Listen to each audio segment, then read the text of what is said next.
Friends, welcome back to my YouTube channel. तो आज हम पढ़ने वाले हैं movement along a demand curve and shift in demand curve. मतलब डिमांड कर्व में मूवमेंट कब आता है, जब आपका डिमांड कर्व जो है वो शिफ्ट कब कब होती है। Movement along a demand curve होता है और शिफ्ट इन डिमांड कर्व होता है। मतलब आपका जो डिमांड कर्व में है वो मूवमेंट भी होता है और शिफ्ट भी होती है डिमांड कर्व। अब देखते हैं हम मूवमेंट कब होता है उसमें। Extension and contraction of demand curve में जब भी आपका एक्सटेंशन और कॉन्ट्रैक्शन होता है तब आपका मूवमेंट होता है। Movement along the same demand curve अगर when demand changes due to change in the price of the commodity only keeping other factors constant। ठीक है, आपकी जो डिमांड कर्व में है वो मूवमेंट कब होगा, जब आपका प्राइस जो है उसका चेंज होने की वजह से ही आपका मूवमेंट होगा। जो भी अदर फैक्टर्स हैं वो आपके सेम रहेंगे। ठीक है, there are two types of demand curve. ठीक है, एक्सटेंशन ऑफ डिमांड होता है और कॉन्ट्रैक्शन ऑफ डिमांड होता है। एक्सटेंशन ऑफ डिमांड कब होता है, जब आपका प्राइस जो है वो कब घटता है और डिमांड जो है वो बढ़ती है। और कॉन्ट्रैक्शन कब होता है, जब आपका प्राइस बढ़ता है और डिमांड कम हो जाती है। एक्सटेंशन ऑफ डिमांड कर्व क्या होता है, when demand increases due to fall in price.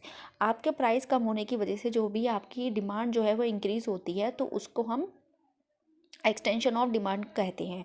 वो कब होती है, उसका जो स्लोप होता है वो डाउनवर्ड होता है, डाउनवर्ड मूवमेंट होता है। ठीक है, कॉन्ट्रैक्शन ऑफ डिमांड कब होती है, व्हेन डिमांड कब decrease due to rise in price. जो आपके प्राइस के बढ़ने की वजह से आपकी जो डिमांड है वो डिक्रीज होती है और उसका जो अपवर्ड मूवमेंट होता है। ठीक है, इसको हम एग्जाम्पल से समझते हैं। एक्सटेंशन कब होगा, जब आपका प्राइस जो है टी का, सपोज करो टी है और उसका प्राइस जो है वो कम हो गया है तो आपका पीपल जो है, आपके जो लोग हैं वो चाय को और ज़्यादा बाय करेंगे, तो वो आपका क्या हो गया, एक्सटेंशन हो गया। कॉन्ट्रैक्शन कब होगा, जब आपका प्राइस का जो टी का प्राइस है वो बढ़ जाएगा और जो बायर है वो कम टी को लेगा, मतलब खरीदेगा, तो वो आपका कॉन्ट्रैक्शन होगा। ठीक है, शिफ्ट इन डिमांड कर्व क्या होता है, increase and decrease in demand curve होता है।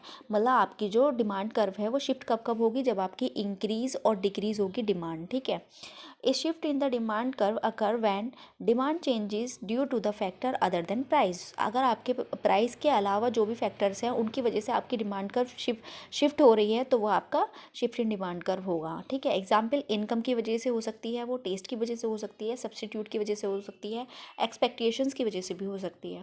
ठीक है, दो टाइप की होती है, इंक्रीज इन डिमांड होती है और डिक्रीज इन डिमांड होती है। इंक्रीज कब होगी, जब आपकी डिमांड राइज होगी एट द सेम प्राइस पे आपकी डिमांड जो है वो बढ़ेगी, क्योंकि हमने बोला था इसमें टेस्ट जो अदर फैक्टर्स हैं वो चेंज होंगे, प्राइस कोई चेंज नहीं होगा।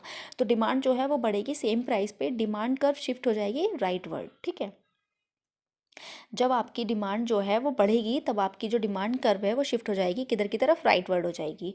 डिमांड अगर घटेगी सेम प्राइस पे तो आपकी डिमांड कर्व जो है वो लेफ्ट वर्ड शिफ्ट हो जाएगी, यानी कि लेफ्ट की तरफ शिफ्ट हो जाएगी।